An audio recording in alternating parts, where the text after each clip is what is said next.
Hello, नमस्ते, सत श्री अकाल, जोहार। दोस्तों, कैसे हैं आप सब? आशा करता हूँ प्रभु की कृपा से आप सब अच्छे होंगे। दोस्तों, जैसे कि आपको पता है, अभी वैलेंटाइंस वीक चल रहा है, लवर्स का वीक। सारे प्रेमी जोड़े एक दूसरे को वैलेंटाइंस की शुभकामनाएं, तरह तरह की डे जैसे टेडी डे, रोज़ डे, चॉकलेट डे वगैरह मना रहे हैं। तो ऐसी एक टॉपिक पर आज हम आपके लिए हमारा ये एपिसोड लेकर आए हैं। आज हम आपको एक कहानी सुनाएंगे, इसी प्रेम कहानी। लेकिन ये कहानी प्रेम कहानी के एक दूसरी पहलू को दर्शाता है। इस कहानी के लेखिका बहुत अच्छी तरह प्रेम कहानी में अक्सर हम हीरो हीरोइन या कहानी के जो मुख्य चरित्र हैं उनके ऊपर फोकस करते हैं। इस कहानी में भी वही है। लेकिन अक्सर जैसा कि हमारे भारतीय सोसाइटी में आज भी प्रेम विवाह एक आम बात नहीं है, आसानी से इसको परिवार वाले एक्सेप्ट नहीं करते, सोसाइटी एक्सेप्ट नहीं करता। तो अक्सर हम ऐसी केसेस पर फैमिली के ऊपर जो गुजरता है उसके बारे में बात करते हैं। लेकिन जब एक प्रेम विवाह करने वाले प्रेमी जोड़े के ऊपर उनको फैमिली उनको एक्सेप्ट नहीं करता, उनके ऊपर क्या गुजरता है, उसी पहलू को दर्शाता हुआ एक कहानी है। तो हम आज की कहानी पढ़ते हैं। आज की कहानी के लेखिका हैं मीनाक्षी दुबे जी। उनकी कहानी संग्रह एक बूंद समंदर, उसी संग्रह का ये कहानी है। कहानी का शीर्षक है मुस्कुराती तस्वीर की जगह। लेखिका मीनाक्षी दुबे। चलिए शुरू करते हैं आज की कहानी, मुस्कुराती तस्वीर की जगह। सामने से आते ट्रक ने तेज़ी से ब्रेक लगाए। कर्कश एवं लंबी ची की आवाज़ से आकाश चौंका। उसने ब्रेक लगाकर स्कूटर को संभाला, स्वयं को संयत किया। ड्राइवर के कहे झिड़की भरे शब्द अब भी कानों में गूंज रहे थे। मरना है क्या? उसने अपने पिताजी की गिरती हुई तस्वीर को संभाल कर रखा। वो सड़क पर था ही कहाँ, वो तो खोया हुआ था अपने आप में। पिता की कुछ दिन पहले ही मृत्यु हुई थी।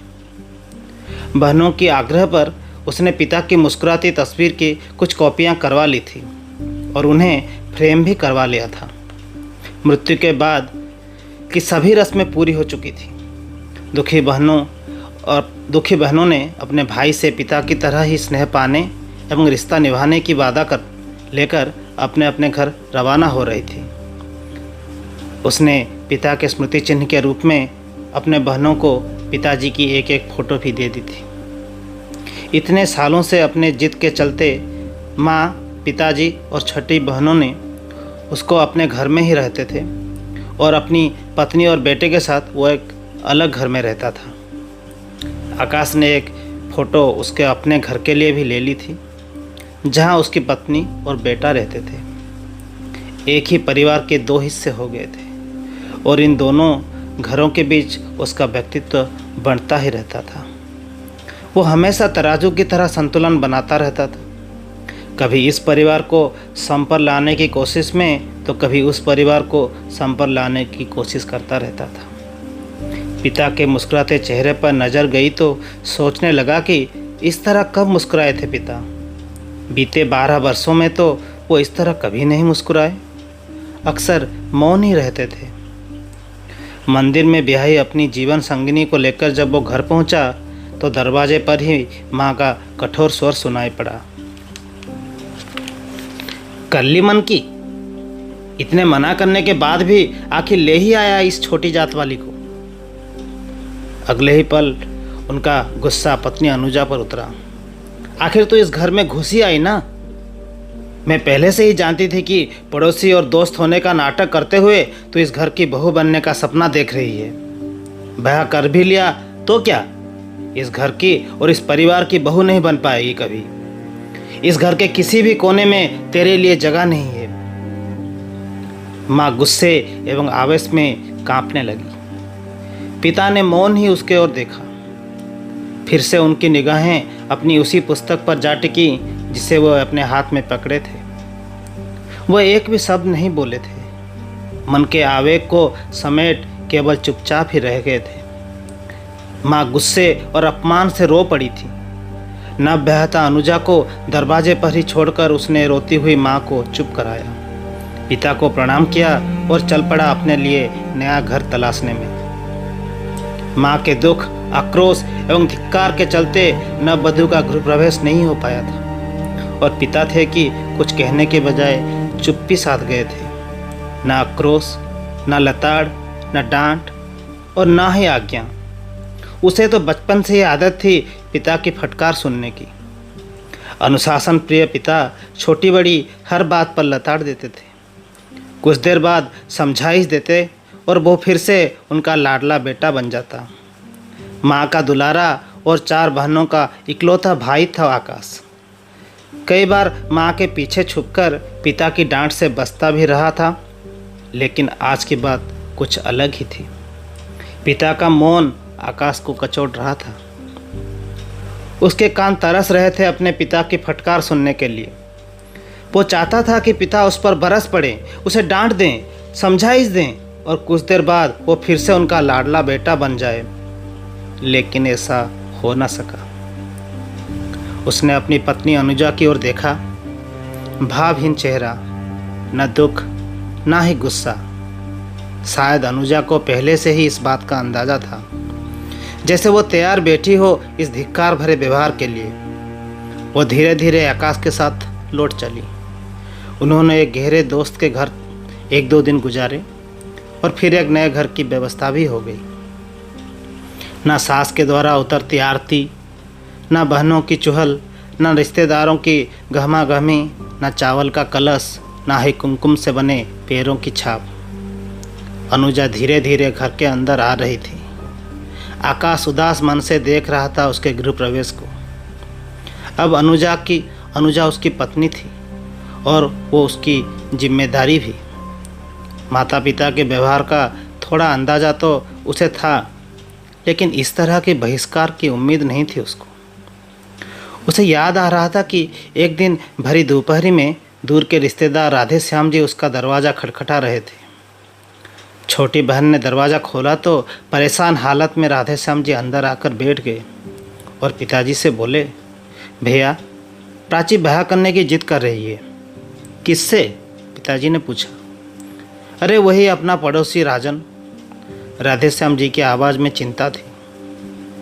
पिता कुछ देर चुप रहे और फिर धीरे धीरे राधे श्याम जी को समझाने लगे कि और अपनी प्रगतिशीलता का परिचय देते हुए बोले, देखो भाई, पहले जातियां कर्म प्रधान थी। काम के आधार पर जातियों को बंटवारा किया गया था। आज जब वे काम ही नहीं रहे तो जाति का भेदभाव क्यों? अब तो सभी को समान रोजगार और पढ़ाई के अवसर भी हैं। तुम तो बेटी का मन देखो और लड़के का गुण। पिताजी के अगले 2-3 सप्ताह राधेश्याम जी के साथ ही बीते थे। पिताजी उन्हें और उनके परिवार को राजी करके ही माने थे। कुछ दिन बाद राजन और प्राची का ब्याह भी तय हो गया।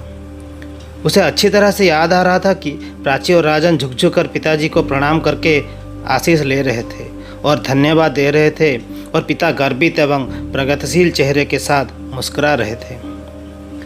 आज उसकी MBA पास व्याख्यात पत्नी के मामले में एकाएक जाति कैसे सामने आ गई? जाति कैसे प्रधान हो गई? उनकी नज़र में अनुजा की शिक्षा और नौकरी का क्या कोई मूल्य नहीं रह गया? और न ही आकाश के मन का।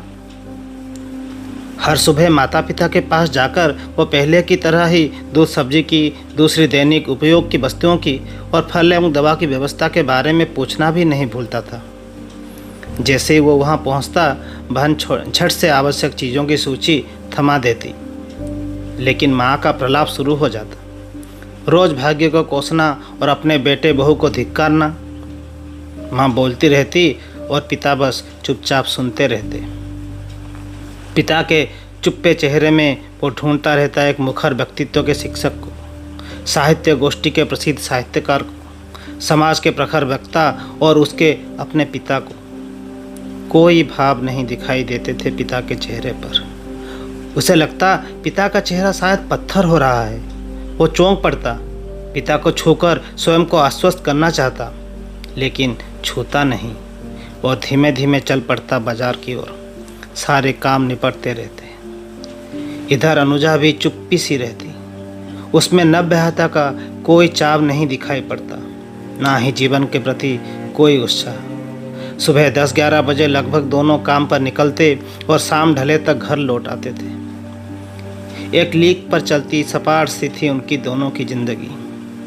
आकाश परिवार के दोनों हिस्सों के प्रति अपने कर्तव्यों को पूरा करने पर भरपूर कोशिश करता।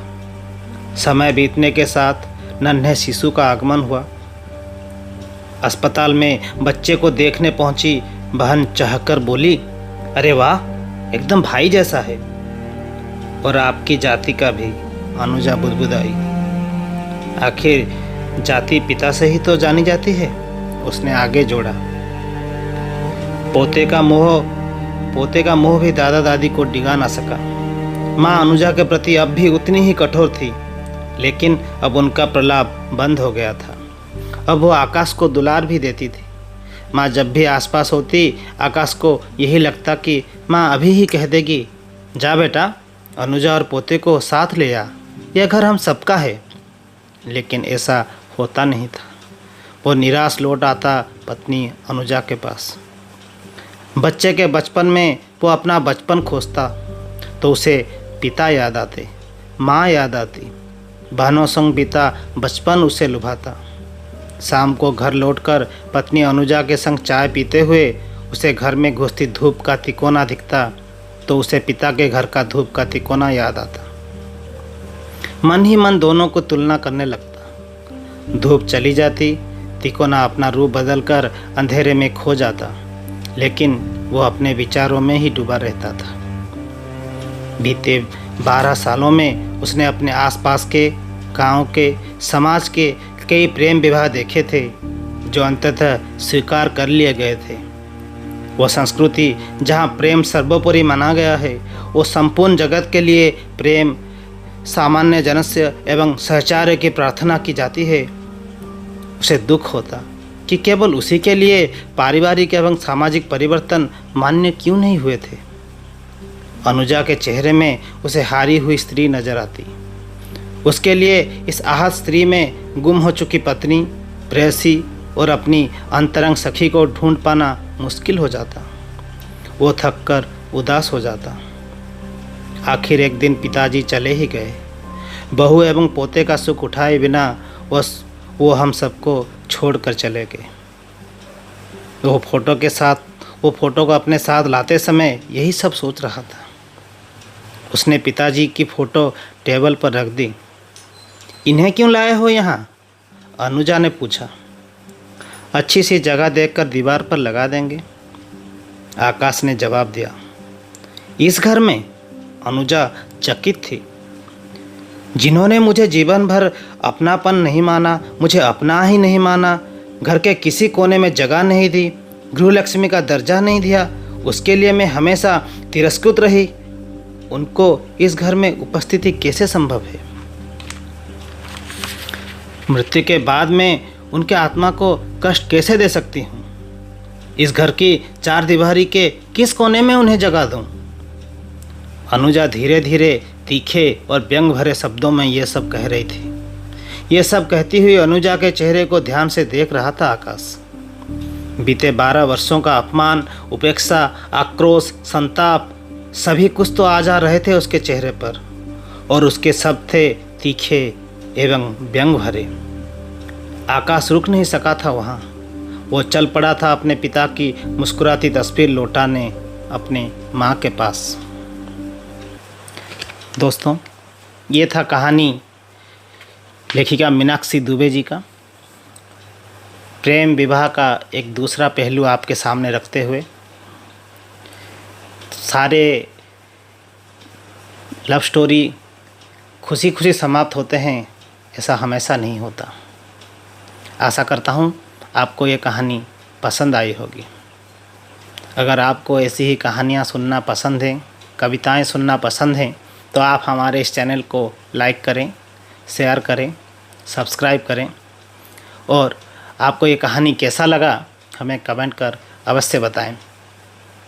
आप सब खूब पढ़ें, खूब बढ़ें। जय श्री राम।